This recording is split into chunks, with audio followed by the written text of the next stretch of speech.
চলে এসেছে, পুজো চলে এসেছে, চলে এসেছে। এই কি রে, তুই অমন করে বসে আছিস কেন? হ্যাঁ, আর বলিস না, বাদ দে। তুই কিসের জন্য কল করেছিস সেটা বল। আচ্ছা শোন, ষষ্ঠীর দিন সকালবেলা কিন্তু আমরা তাড়াতাড়ি করে ঠাকুর দেখতে বেরিয়ে পড়বো।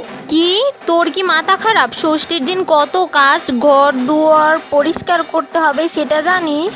আচ্ছা তাহলে সপ্তমীর দিন আমরা মহামায়া প্যান্ডেল দেখতে যাব না হয়? এ বাবা, সপ্তমীর দিন? না না না না, ও দিন তো বের হওয়ারই টাইম নাই।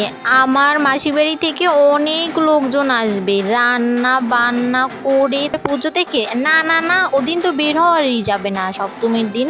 তো অ্যাটলিস্ট অষ্টমীর দিন সকালবেলা আমরা দুজন না হয় একসাথেই অঞ্জলি দিতে যাব, তাই না? কি, না না না না না, এ বাবা, এই গরমে শাড়ি টাড়ি পরে বের হওয়া? না না না, আমি তো বের হবই না। না না, আমি একদমই বের হব না। তাহলে অষ্টমীর দিন রাতের বেলা? কি, রাতের বেলা? না না, একদমই বের হবে যাবে না। জানিস তো রাতে কত ভিড় হয়, আর শাড়ি টাড়ি পরে না না না, একদম বের হওয়া যাবে না। আমি তো বের হবই না বাবা।